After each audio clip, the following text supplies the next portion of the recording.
Welcome to AASHTO Resource Q&A. We're taking time to discuss construction materials testing and inspection with people in the know.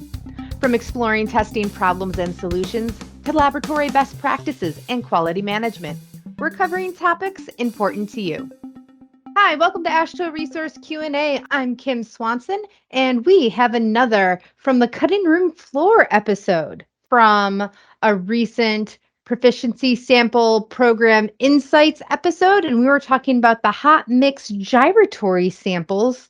And we started a discussion that didn't quite make it into the episode, but thought we would share here. In this clip, you're going to hear myself, Brian Johnson, John Molesky, and Ryan LeQuay. And let's go back to John for a minute. With this sample, do you anticipate any changes in the future for the hot mix gyratory samples? At this moment, we're not 100% sure if we're going to make any changes. We are doing some investigative work on a performance mixture design sample. We're possibly going to try to do some launching here in 2024. We need to see how things work. But once again, only laboratories who are accredited for T324 will be required to participate. And this comes at the recommendation of AASHTO Resources Oversight Group, which basically directs us, the state DOTs, they're telling us what to do. So we're looking to add this program due to their recommendations and the requirements. We're going to see how things work out, but if that program develops well, we get good participation, the data looks reasonable, we are going to consider to move in more of a direction of the balanced mix design approach and adding some of those performance tests into the samples and sample schemes and new programs. So we'll see how things shake out in the next couple of years, but if it's all good, hopefully we have some performance mix tests involved here. Yeah, what do you think about that, Ryan? I mean, it's the new hot topic right now. Seems to be every other discussion in the industry is about this. So hopefully we can get out, not necessarily ahead of the curve, but at least along with the curve rather than playing catch up. We'll do our research and our due diligence here over this next year and see what we can come up with. I think the industry is kind of trying to figure out which way they're going to go with some of those tests, right? If you look at the list of potential tests for balanced mix design, it seems like there's quite a few options out there that people are sorting out. And I received a question yesterday from somebody about equipment availability for performing certain ones. So I don't know that we're there for all of them. We're definitely ready for the most common ones, which are the rut testing, although there's, in my opinion, too many options out there right now, which could lead to variable result and conclusions being drawn. So I don't think from a determination of success perspective, that is going to be great, but maybe it'll show us that there are multiple ways to get to the same conclusion. I don't know at this point. Right, and also that if we develop this and we start seeing all these different methodologies or equipment or interpretations, we're then going to have that data that we can present to the industry, and then maybe that'll help make some more sweeping decisions or sweeping agreement to where everyone gets on the same page. Yeah, and I know it's difficult when we, sometimes people wonder why don't we just offer this test or that test? John, do you want to explain why we can't just offer any test in our proficiency sample program?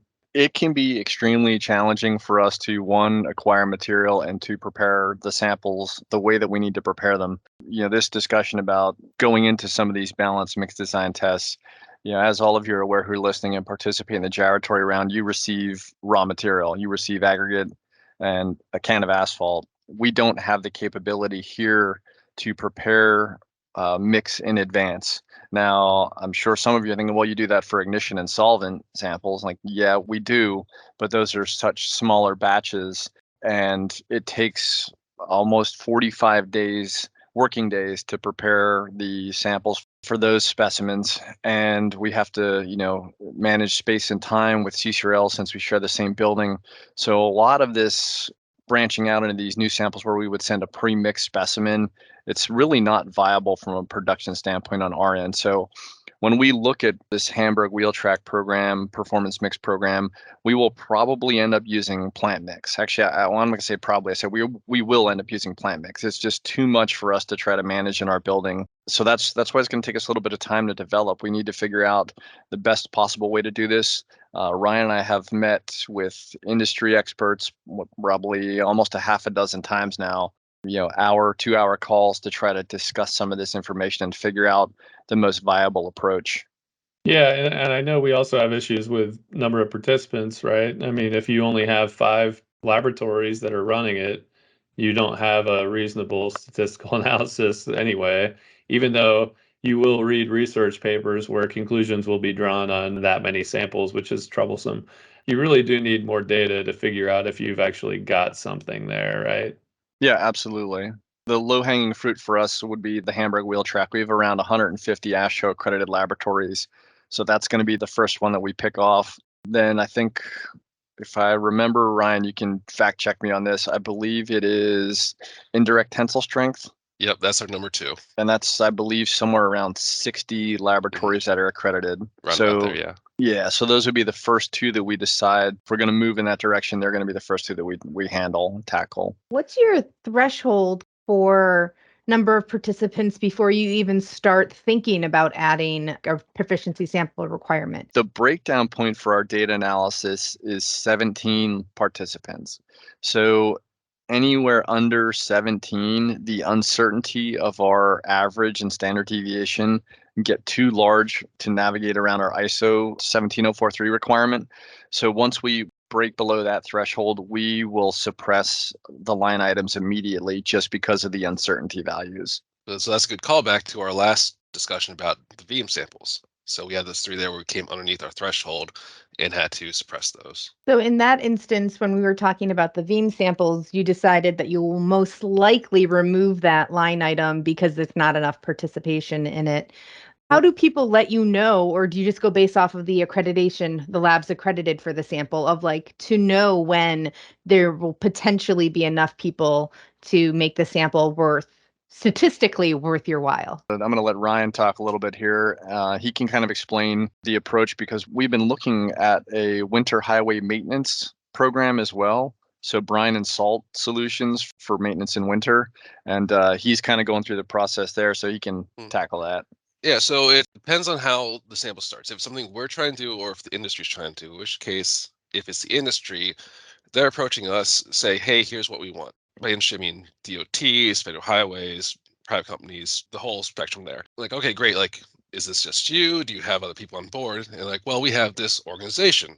All of us want this as well. So then we reach out to that organization. Here's what we're thinking. Is this line up with what you guys want? And then more importantly, out of this organization, who always actually wants to participate? And then we start getting names and emails, contact information, and basically put them down on a list of you're more or less signed up unofficially for when this starts off. So we do that. Then we start to reach out to our other contacts. So, we're looking into the different states. We're looking at the AASHTO Committee on Maintenance, reached out to the international organizations as well, and just put all those feelers out there and see what we get, collect them back. And, at that point, if the numbers are looking good, we're good to go. So I think that does it for the gyratory discussion. We learned some things today. We learned that John has a favorite proficiency sample program. We learned about statistical analysis a little bit, and we learned about where the future of our hot mix samples are going. So that's hopefully good information for our listeners. And if you have any other questions, feel free to reach out to us anytime. And I guess if you have a proficiency sample question, psp@ashtoresource.org. Thanks for listening to AASHTO Resource Q&A. If you'd like to be a guest or just submit a question, send us an email at podcast@ashtoresource.org or call Brian at 240-436-4820. For other news and related content, check out AASHTO Resource's social media accounts or go to ashtoresource.org.